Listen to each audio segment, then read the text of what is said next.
So this is a little bit different environment for me. As you can see, I'm in a different office than I normally sit in. This is my office at work versus my office at home. But fortunately, I have things set up in such a way that I can record kind of wherever I want to at this point, which is really, really helpful. But for a number of years, I was doing videos here on YouTube. And primarily, this was something that I started during COVID, the time that we don't really want to remember or think about. But during that period of time, during COVID, I had a lot more time because everything got put on hold. But my wife and I, we both are very busy people. And when life started to come back to normal, we have 4 kids and we both have full-time jobs. Then it was like, I just can't record content on YouTube the way that I used to. So the last few months, though, I've been thinking I'd like to get back into it because there are a number of things that I, as a pastor, as you can see if you're stumbling on this YouTube channel, it's called Pastor Miles, and I am a pastor of a church in North San Diego County, California. I've been pastoring the church here for more than 17 years, but have been in vocational ministry since 1999. So 26 years I've been serving in this way.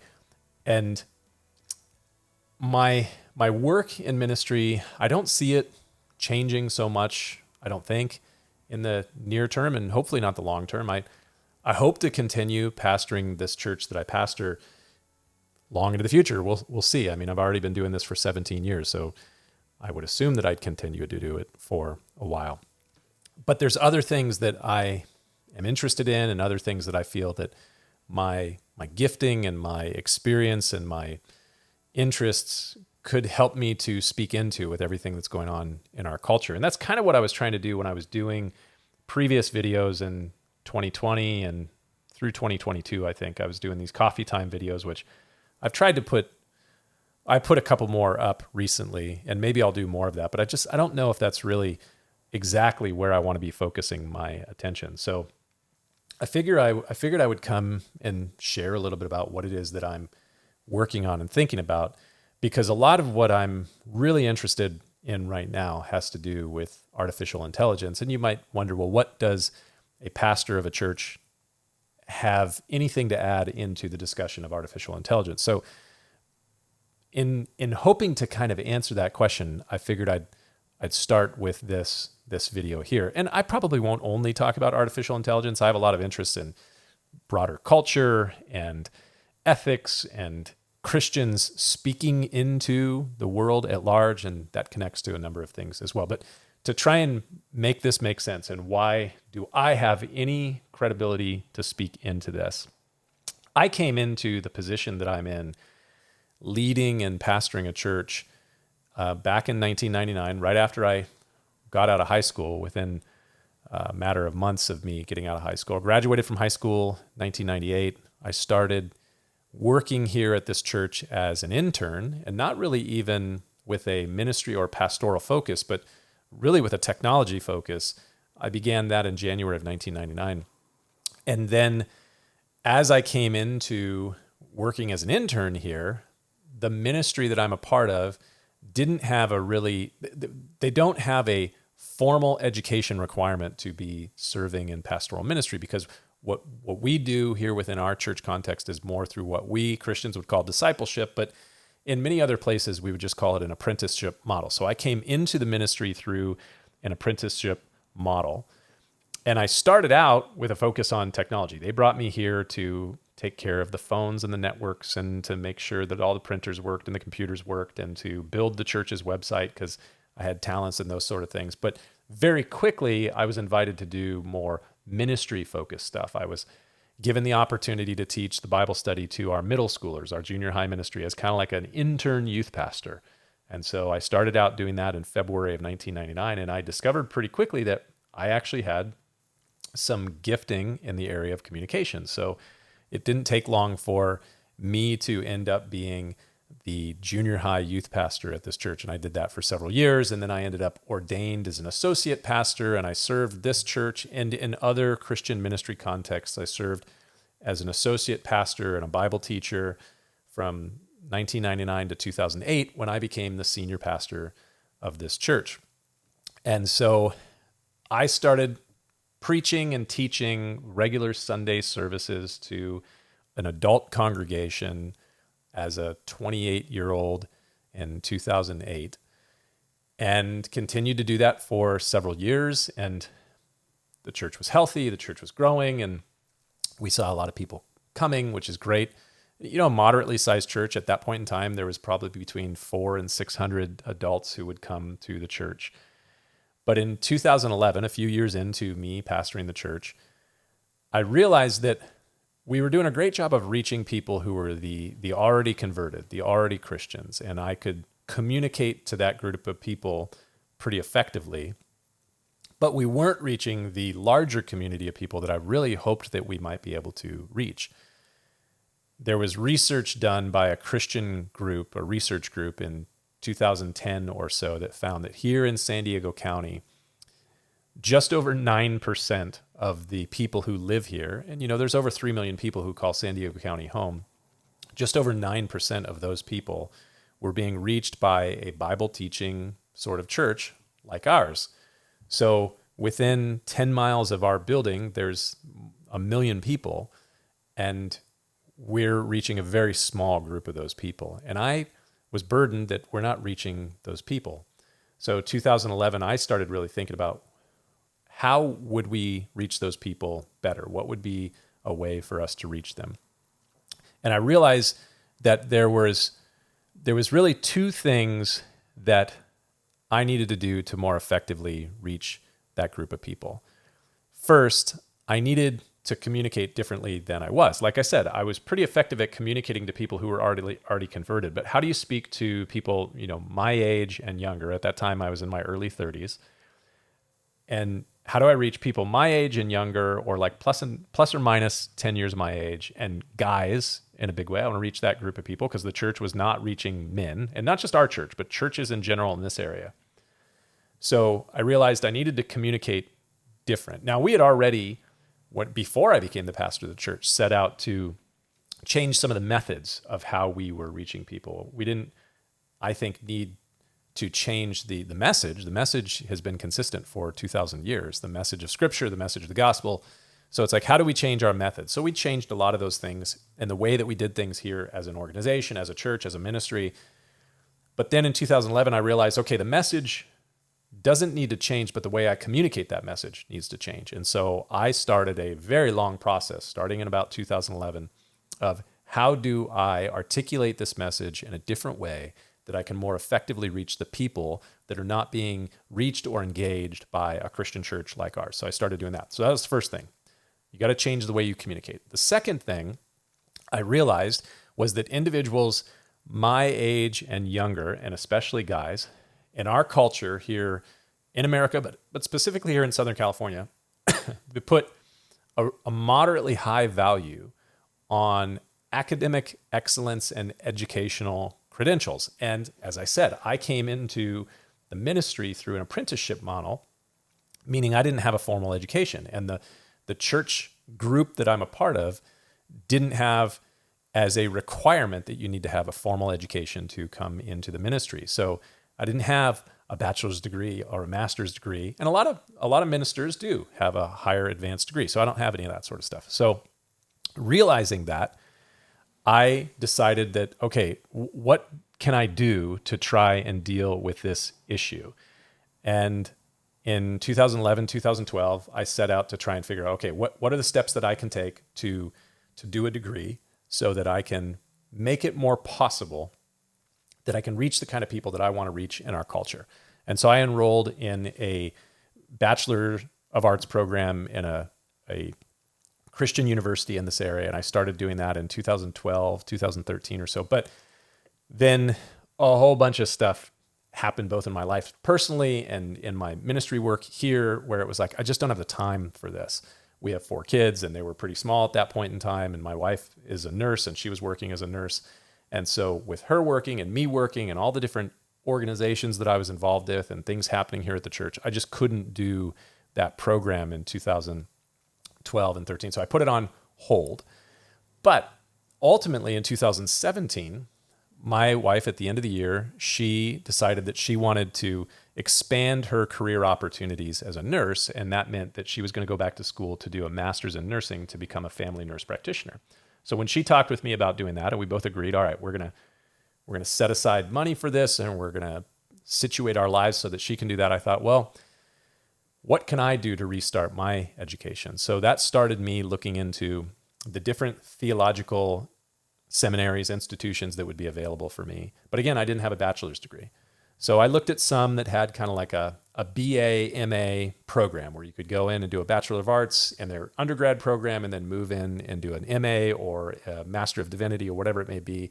So I looked at those and there were options. They were kind of like 5-year options. I was like, all right, well, if that's what I need to do, that's what I need to do. And I talked with the board of our church and shared with them my desire to be more effective in reaching people, and that I felt like having the educational credential might be helpful in that. And they agreed. And so they freed up some of my time. We put money in our budget for educational costs. And I started looking at what are the options out there. But in researching the options, I discovered that the group that does the accreditation for most of the theological schools in America is called the Association of Theological Schools, ATS. And I read through their accreditation documents, and I found that they have a provision in their documents for schools that are accredited through ATS to be able to accept people into their programs who don't have an equivalent American bachelor's degree or an undergrad degree to come right into their master's degree. Now, most of the time, this is for foreign students who are coming from other places where they don't have an American equivalent bachelor's. So schools that are accredited under ATS, if they set up a program then that meets the requirements for ATS, they can accept people into their master's programs who don't have an undergraduate degree. And I discovered that a seminary in this area, Southern California, called Gateway Seminary, formerly Golden Gate Seminary, they had a program, as they're an ATS school, for what they call their master's by exception, that if you were at a certain age requirement, you had a certain ministry experience background, you could come into their Master of Divinity program, and as long as you completed, I think, 20 units with a B or better average, then they would take you into their full Master of Divinity program. So I started that in the fall of 2018, at the same time that my wife was beginning her nurse practitioner master's degree. So we both started in 2018. She finished in 2021, and I finished my Master of Divinity in 2022. And all of this was for the purpose of me, again, I want to try to reach people in my culture, the United States, but specifically Southern California and beyond, who are roughly my generation, my age. I'm like right on the border of Gen X, millennial. I was born the last month of 1979, so somewhere in that area.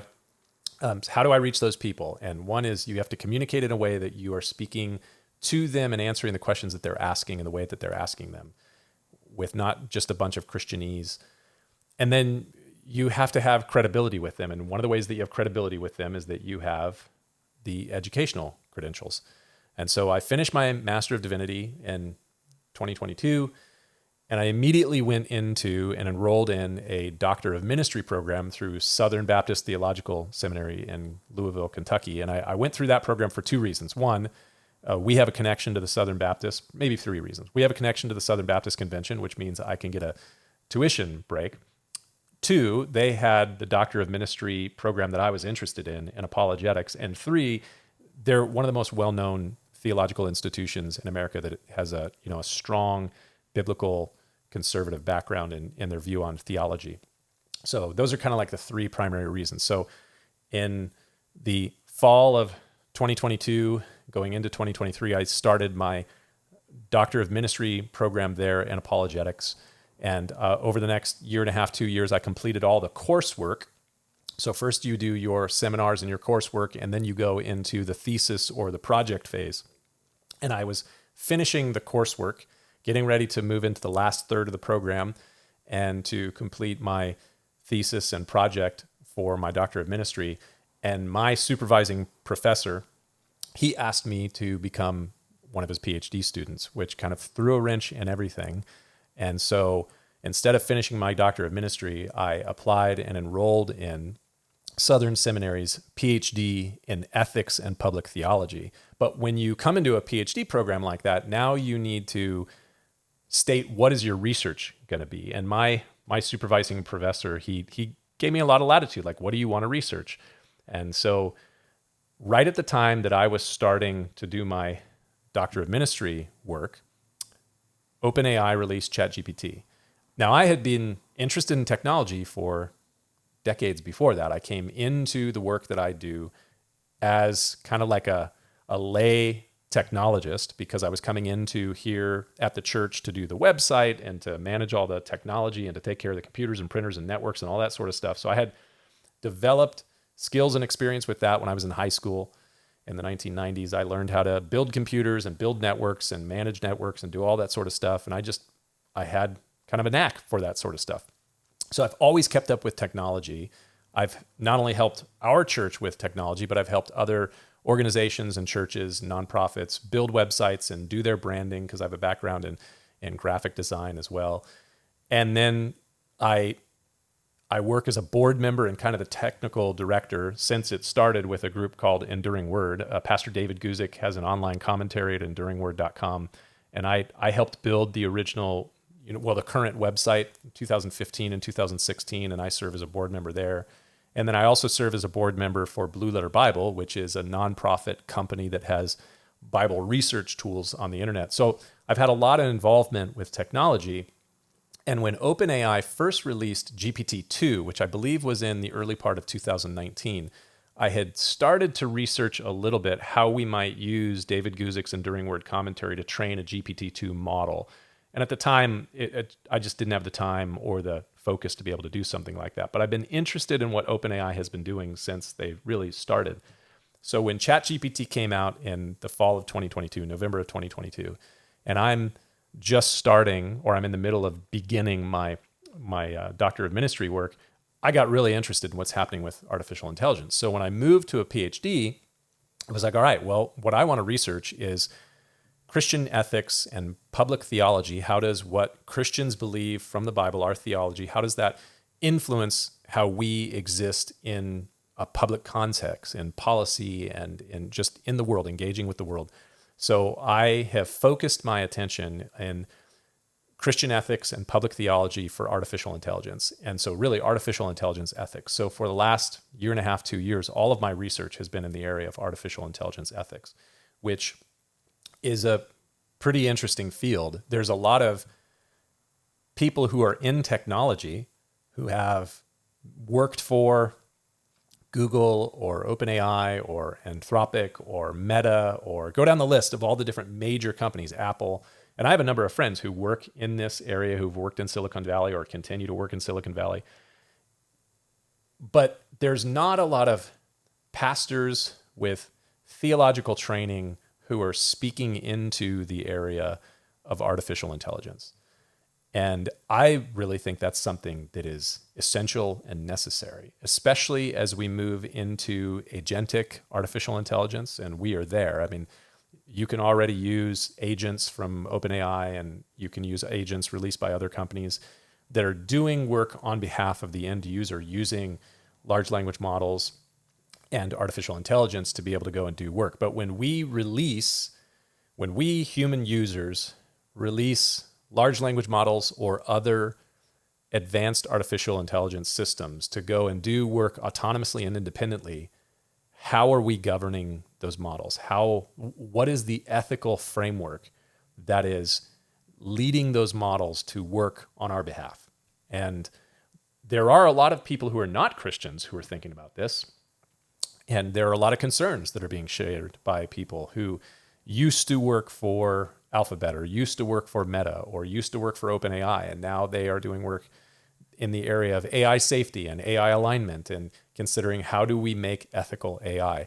But I just don't see that there are a whole lot of people speaking from a Christian perspective who are doing that. So really what I'm wanting to try to do, and what I'll probably use some of the stuff that I have here on YouTube to do, is to be able to speak into that area from a Christian perspective, especially as I'm doing PhD research in that area and trying to figure out how do we create the best systems that ultimately are going to have human thriving as in their purview, because right now that's not entirely certain. So yes, I am a Christian pastor who I have no vision at the moment to not be pastoring the local church that I pastor. I hope that I continue to do that. I love preaching and teaching the Word of God, and I enjoy even doing that through YouTube, which is what I did with my coffee time videos. And maybe I'll do more of that in the future. Probably I will. But I have this kind of divided skill set and interest that for the first time I'm seeing a convergence where I've been interested in and working in the area of theology and Christian ministry for 26 years. But I have this background in the area of technology and interest in that sort of stuff and skill with those sort of things. And now for the first time in 26 years of my career, I see these things coming together for an alignment. And I want to make sure that there are Christian voices who are speaking into the subject of artificial intelligence as we move forward. So hopefully that's one of the things that I'll be able to do. I have a lot of ideas that have nothing to do with this, and I'm sure I'll make videos on that sort of thing. And I hope that I can keep up with some sort of, plan to do that. But I've got all the technology here, so I might as well use what I have. And maybe this will answer the question, what is it that you are trying to do, Pastor Miles? Well, this is answering that for those who are interested in my church, but it's answering that also for those who are interested in my YouTube channel. And maybe you'll follow along with me as I look into these things. So thanks for tuning in. I'm sure I'll have more to say in the hopefully not too distant future. We'll see you next time.